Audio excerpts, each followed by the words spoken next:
Welcome back to Beards and Brews. Hey, if you haven't already, be sure to subscribe or follow no matter where you're listening. Not only does it help us out, but you'll know exactly when we have another one brewing.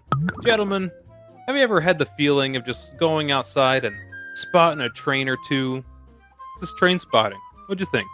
You get this whole group of jolly pirates with jolly pirate nicknames running around doing heroin that's better than diamonds and orgasms while they tell you about it in accents thicker than Cardi B. Damn. Yeah, I got this down as Requiem for a Snatch. Because this is basically, you guys know, Snatch. You can't understand a damn thing these people are saying, and it's about heroin. Requiem for a Snatch. That's how I got it. You understand that. I don't need to explain it. It's about heroin. I thought there was a dude walking around asking if you like dags. You like dags? Like caravans like a train. You're spotting a train. I don't know. I don't know what we're working with here, guys. It's train spotting. Well, here's what we're working with. We're working with Ewan McGregor. Hello there. Possibly portraying one of the best crackheads in all of cinema. I guess so. I really enjoy him in this picture. I know that he has tons of roles that he's famous for, but like him as Danton is a lot of fun. I mean, there's a little bit of symbolism, and I wanted to compare him to like Travis Bickle from Taxi Driver. There's a little bit of that in the movie, but it's just like something about like a dude who's like destitute, but he has a chance. This is, for me, is one of those films to where the cast is all top tier. You know, they all do exactly what you want them to. Like you mentioned, Ewan McGregor is phenomenal in his role as a little junkie. It's almost too spot on. We have not Rutger Hauer as Sick Boy, Mr. Hackers himself. Oh, yeah. Then you get my boy from fucking Ravenous, Mr. Carlyle. Yes.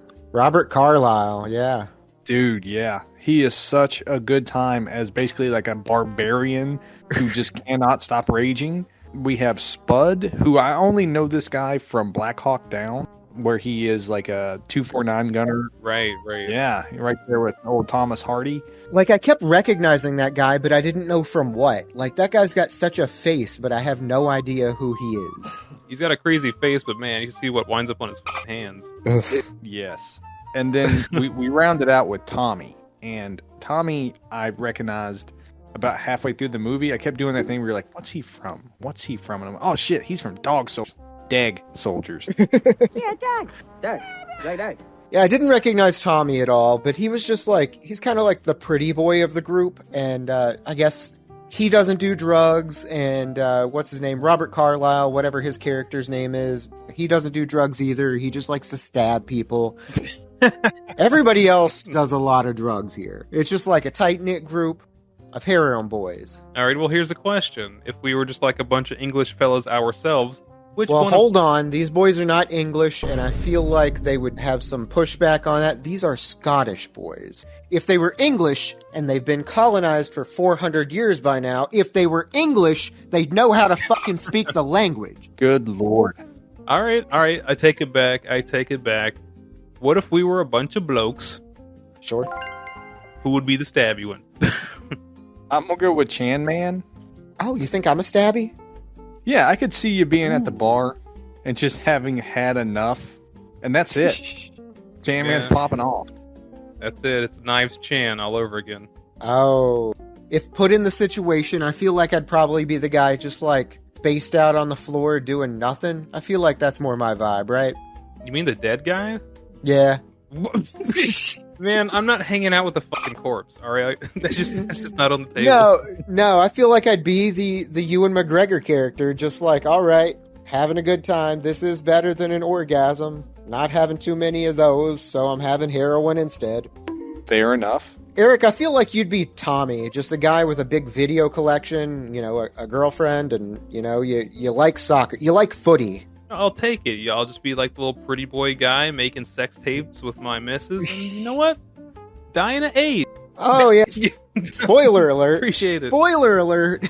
It's not the AIDS. It was the toxoplasmosis from the kitten. All right? That's right. That's one fucking nice kitty right there. I don't know. It was either that or like the continuously derelict poster of Iggy Pop in the background. There are so many Iggy Pop posters in this movie. How big was he in Scotland in the 1990s? He's from Detroit.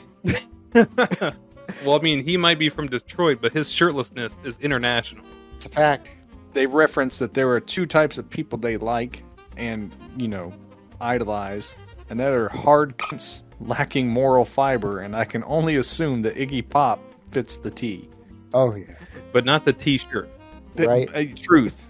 Have y'all seen him anymore? He looks like he's built wrong. I think it's the fact where his skin has like long since turned to leather. Oh, okay.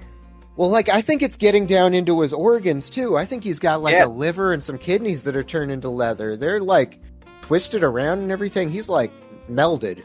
It looks like he's about the Iggy Pop. Yeah.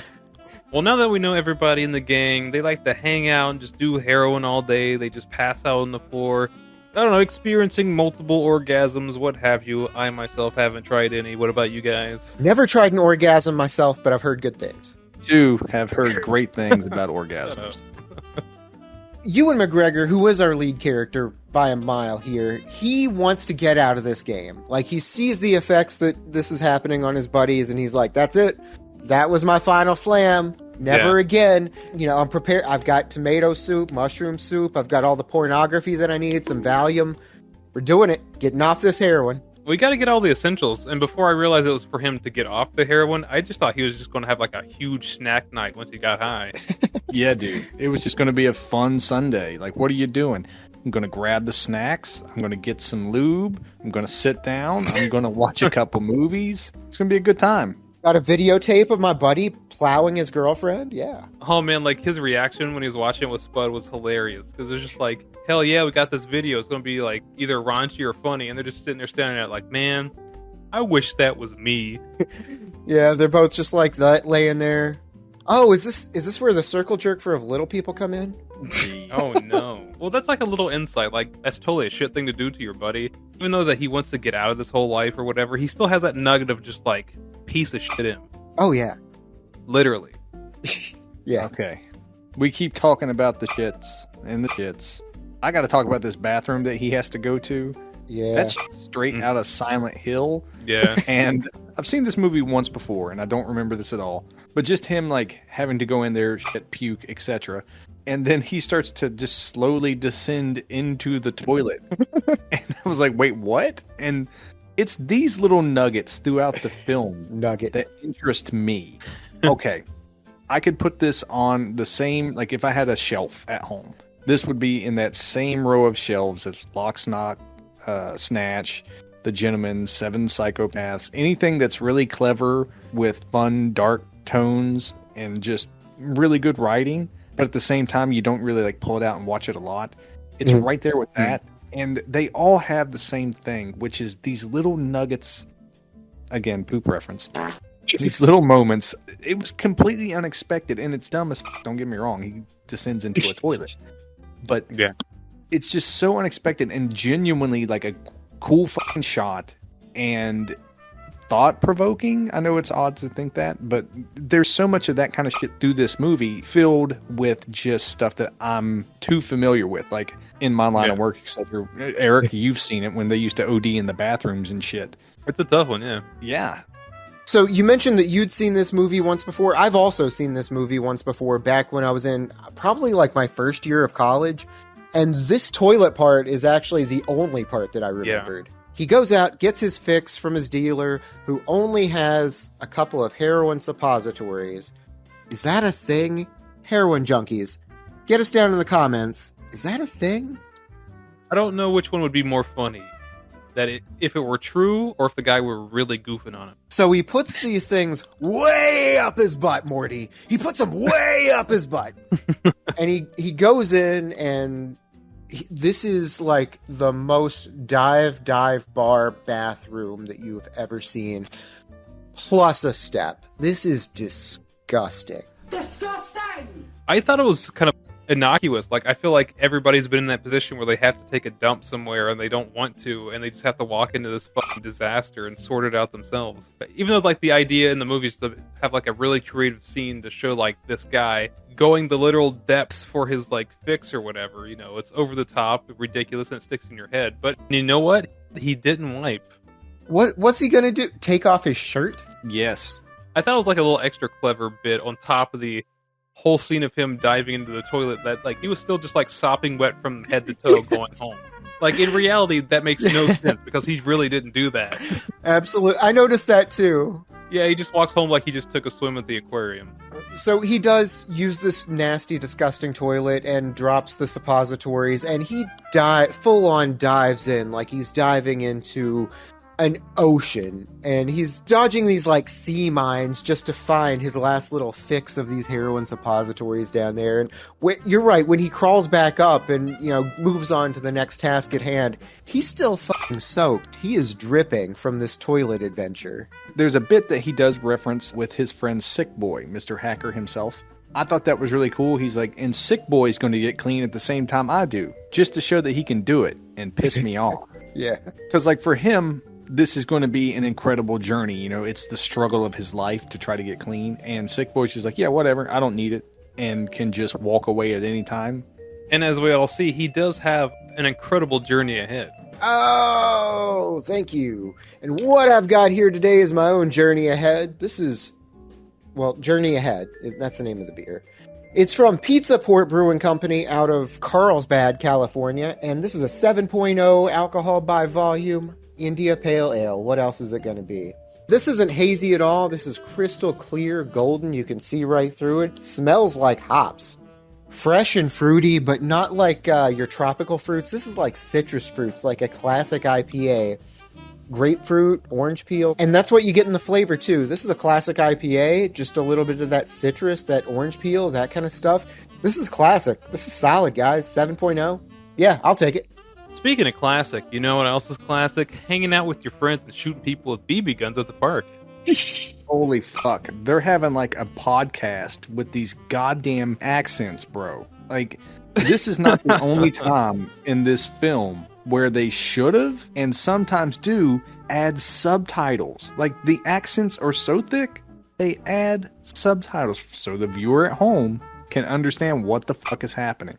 Y'all, I watched this without subtitles. I needed them. There's so many times where there's a conversation and I'm just like, no idea what those words were. Hey, what is my kindness for the horses, I gotta be the outlier. Like, I totally understood. I'll say 95% of the movie. The job interview that you just brought up, that's a fucking nightmare. The rest of the movie, not so bad. Like, I know the scene you brought up with the subtitles, like they're at that club or whatever, and it's super loud, like that on top of their dialogue being a little mushy around the lips. Fine. Subtitles, great. My note for that job interview literally is just not a word underlined. I didn't understand a fucking bit of it. You got the gist, though. Like, his body language is all fucking weird. He's just gesticulating like crazy. Oh, yeah. Pop quiz, hot shot. So was that speed? Am I to understand that Homeboy gave his friend speed before going into a job interview? Correct. Okay. And to your credit, Brady, I do have written down in my notes, no idea what he's saying. Fucked up proper. Oh, man. Well, he was just being asked the basic interview questions like, hey, what are your strengths and weaknesses? And as he mumbled through pretty much everything that wasn't a weakness of his, they finally, caught on to him. Like, oh, well, I think he might be on a drug or something. Yeah, he's like, no, well, actually, I do have a weakness. I did catch this part. And he's like, no, actually, I do have a weakness. That I'm a perfectionist. It's all or nothing. So sometimes I just do nothing. Or something like that. It's basically like Edgar from Men in Black trying to walk down the street in his new skin. It's just awkward. It's Edgar walking down the street in his new skin, but he's also on meth. Ooh. He's on sugar. I like water.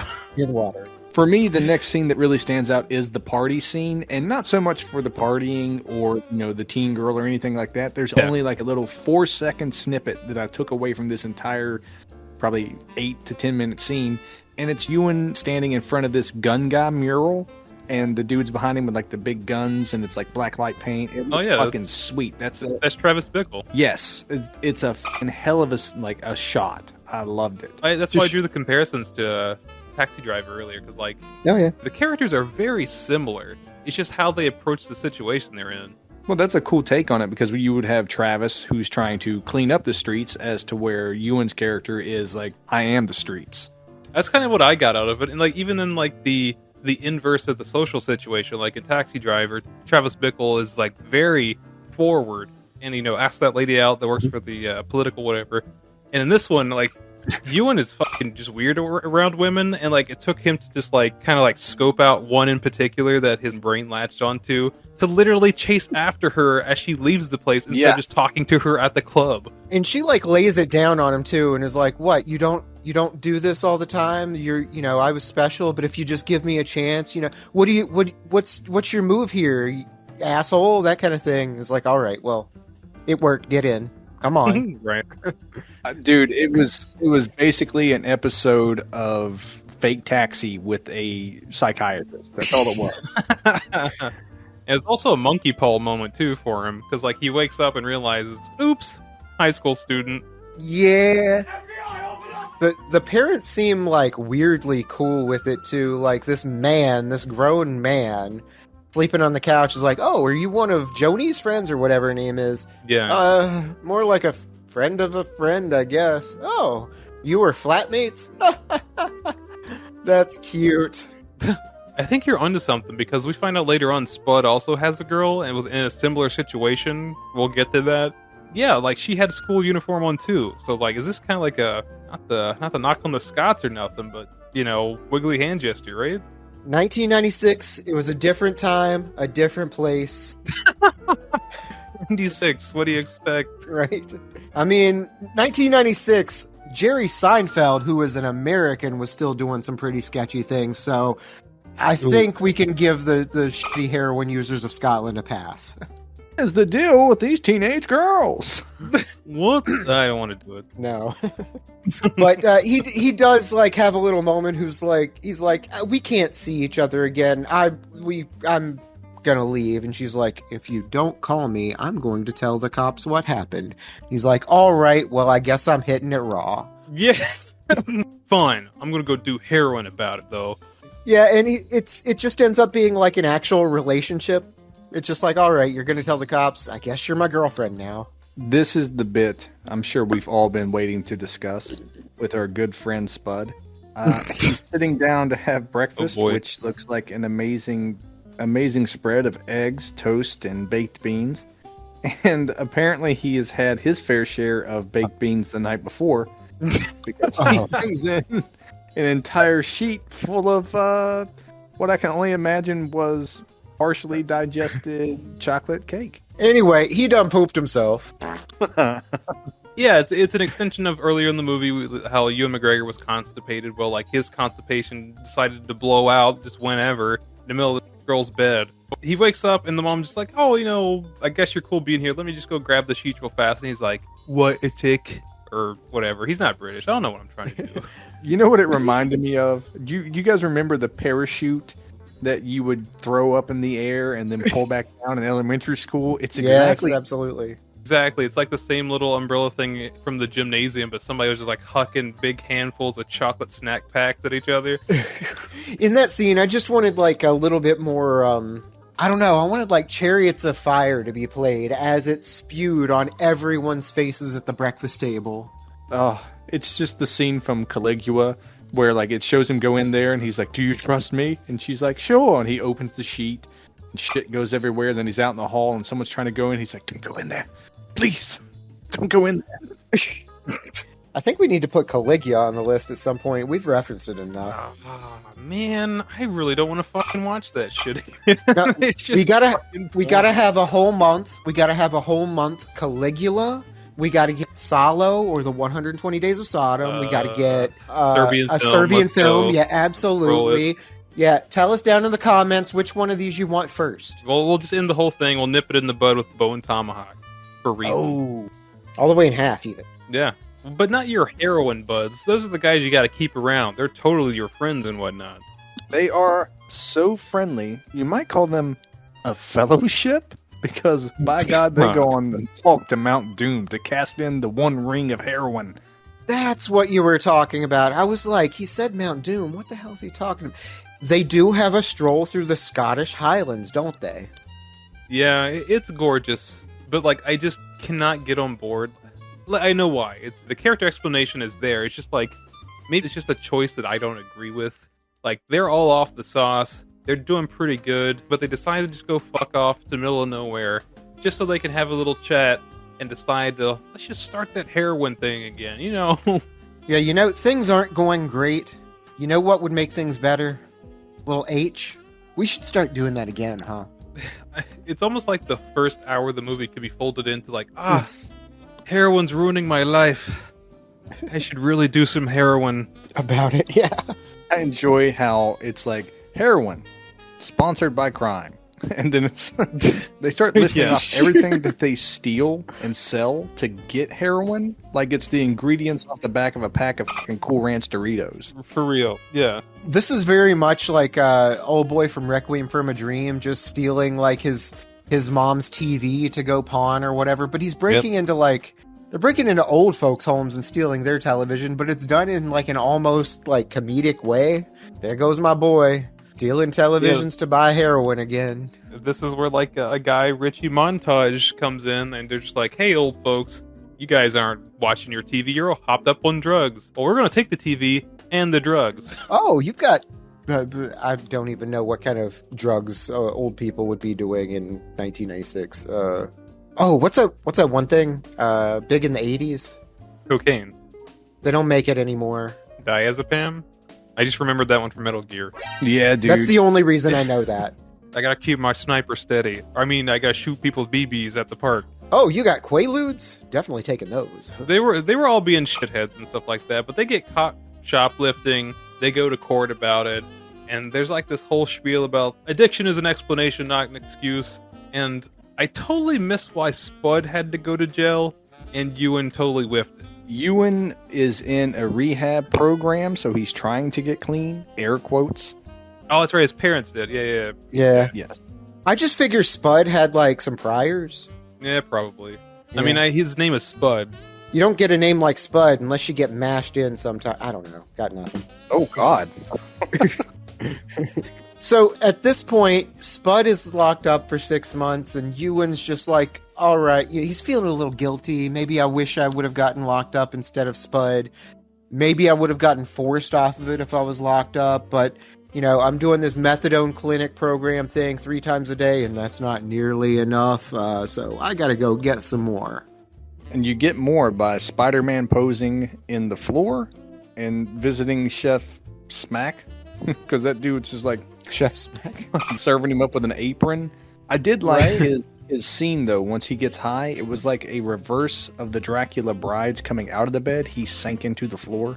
Yeah, great symbolism. He's basically just in his own grave, and of course he ODs. His dealer's name is Mother Superior because he is the superior drug user. He's been doing it evidently forever. And he serves this needle up to him like it's caviar or like a church hot dog or something. A church hot dog. Yeah, Dax. Dax. Like that. One way or the other. Anyway, we get this scene perfectly set to the tune of Lou Reed's Perfect Day. Yeah. This is a great scene, honestly. And we do get him sinking into that red carpet. It's all great. Like, even after he gets a little $20 bill pinned to his collar and wished the best of luck, he gets picked up at the hospital. And the whole hospital bit is like a readjustment of the whole movie. Like, it's like this entire journey has been kind of lighthearted given how heavy the subject matter is. But as soon as he gets that Narcan or adrenaline or whatever and he pops back up, there's an entire tonal shift. A little bit, yeah. Back to that $20 bill, I honestly thought he was getting a refund. It's like, oh, if you don't live, you get your money back. No, it was just for the cab. It was just to pay for the cab. That's his rebate. Don't even have to mail it in. This is another thing. We kind of breezed over it. At this point, a baby that is in the film has died. And we get some Hellraiser type, Juice by Harry, natural born killers, rattlesnake venom scene whenever he is coming down off of, his addiction. Yeah, he's going through withdrawals. Gets wild. Right, yeah. It really captures just like the whole isolation of it. Like, this dude's just stuck in his room, stuck in his head. So the room has to do all the work. It stretches, it elongates. There's a baby on the ceiling. This is so creepy. Robert Carlyle tries to steal a little smooch and everything. There's all kinds of things happening at once. He was ravenous. So he gets checked out of the hospital, all good, but he's locked in his bedroom at home with his parents. They're like, we're gonna clean you up. You're just gonna have to sit in your room and deal with it. So when he's going through all this, he's in a world of hurt. And his mind's not making it any easier on him. Oof. No, he has to deal with his greatest fears, like babies that crawl on walls and drops on his face, and his friends who have now turned to drugs and become useless. And it was at that moment when he emerged from his bedroom that he took a solemn oath that he would fight every heroin dealer in all of Scotland, because now he was smack man and dead babies. God damn. I really thought you were going to say, like, he was going to become the smack dealer of Scotland, because there can be only one. Or just high dash lander. Yeah, there we go. We've been really leaning into the surrealism of this, and what this reminds me of is another Danny Boyle project, The Beach. I don't know if y'all remember that. If not, go check that one out. But I've seen that movie a lot more, and you can really see, like, where he's going. Y'all remember that video game scene from The Beach? Oh yeah, the coins? I think, yeah. I can see a lot of that coming from the, like, I know that came after. I don't know what I'm saying, guys. Ewan McGregor does have like a little bit of a gamer moment here. Like, he decides to get his shit straight. He's going to get a job, start earning money, just being as pleasant as he can given the situation. That's his game right now. Yeah, he's like, this is the closest I've ever come to being content. He moves to London, gets himself a nice, like, a real person job, a real person apartment, so he can live with real person money. And then, just like his nightmares, Robert Carlyle shows up. Yeah, Robert Carlyle. Okay, like, a couple people, like, Tommy's missing. Nobody's seen him in a little bit. Robert Carlyle's missing, and he's actually, like, wanted for a crime. So, like, there's some weird stuff going on up here. Maybe it was good that you stayed down in London. Strange things are afoot at the Circle K. Yeah. Tommy becomes like a floor dweller that's like one step away from a chud, and then you have... Then you have Mr. Carlyle running around with his replica .50, banging trannies and trying to fucking make that pay off. How do I say this? Tried to check the oil and came back with something other than oil, I guess. Too much dipstick. Yeah. Oh, yeah. He took it pretty hard, a little harder. He should have just like not told anybody and just like kept that shit to the grave. Ewan McGregor's just like, yeah, it happens, man. Chill out. And he's like, no, it doesn't happen to me. Man. Don't you ever tell anybody. Don't tell anybody, or I'll suck your dick. I mean, God. Stab your dick. Yeah, he does take it a little bit too hard. Well, he's not down too long because, like, while he's living with Ewan, making him sleep on the floor, he's concocting this scheme to buy this big brick of drugs to him for about $4,000. They have about half of the money raised, and good thing Ewan McGregor has a real person job because he saved up $2,000. I've seen his bank statements. That's not weird. This is Sick Boy now, right? He's the one who's moved into that area of entrepreneurship. He's decided he wants to be a pimp and the dealer of the area, so that's what he's doing. He's trying to move up like old boy in Superfly.